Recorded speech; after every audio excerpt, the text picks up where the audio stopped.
jalan menuju sekolah Bukit Tinggi kondisinya sangat terjal.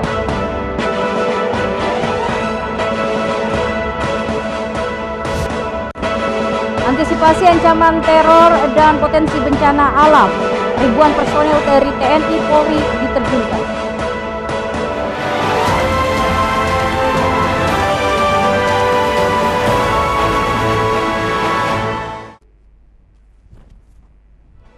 Assalamualaikum, salam jumpa pemirsa. iNews NTB kembali menjumpai Anda hari ini. Beragam informasi yang terjadi di Nusa Tenggara Barat akan kami hadirkan untuk Anda. Bersama saya Rida Patiroy, inilah iNews NTB selengkapnya.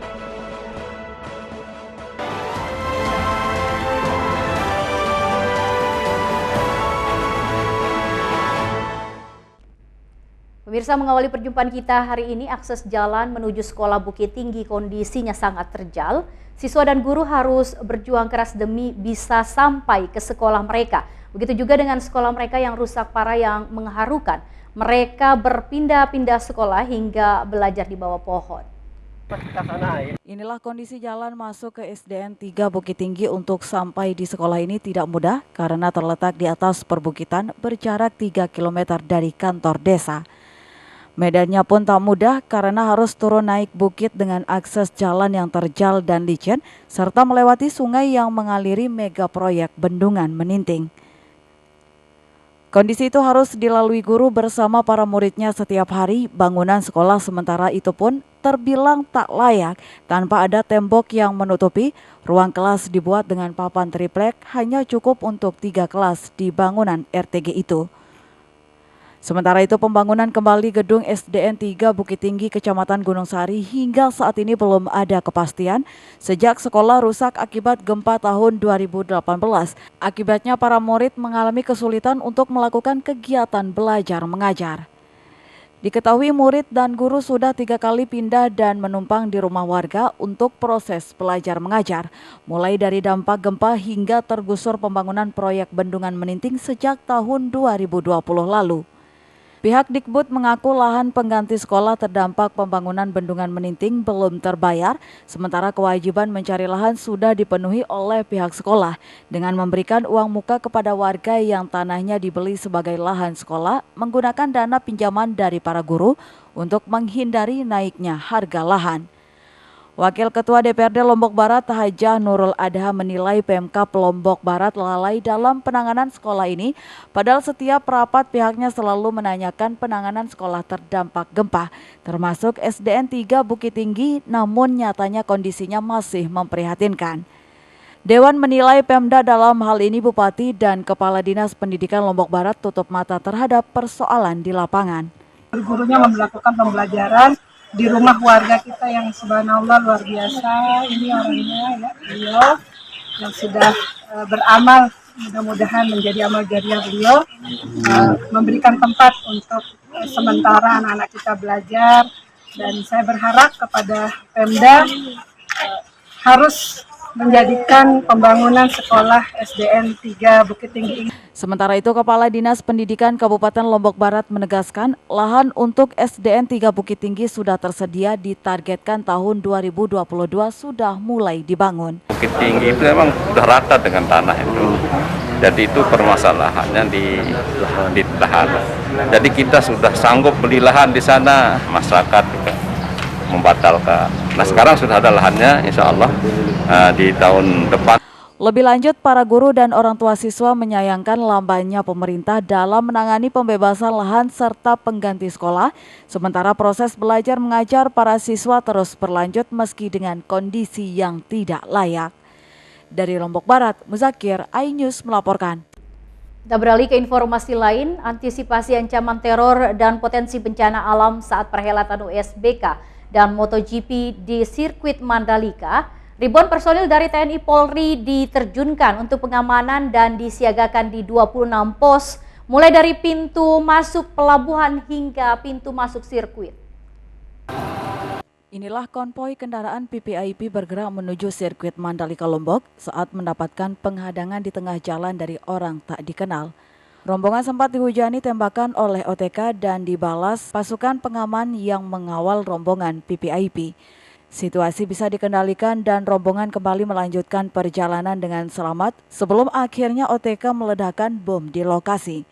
Anggota penjinak bom atau J-Bom dari Gegana Brimopolda NTB diturunkan untuk menetralisasikan keadaan sekitar dan mengamankan situasi. Sejumlah barang yang diduga mengandung bahan kimia berbahaya dari sisa ledakan diamankan dan dibawa menggunakan mobil Gegana. Ada potensi teror tadi, Bang? Ya pasti ada. Kita kan juga masih banyak gangguan seperti itu. Wilayah kita, daerah Bima, Dompu masih banyak. Apa mereka tidak punya? Itu intelijen kita nanti akan menyampaikan apa ya. Kita mengantisipasi semua hal, kita antisipasi. Termasuk yang terburuk pun teror, bencana kita antisipasi. Kapolda NTB Irjen Pol Muhammad Iqbal menjelaskan simulasi pengamanan tamu PPIP dan masyarakat pada event World Superbike di sirkuit Mandalika.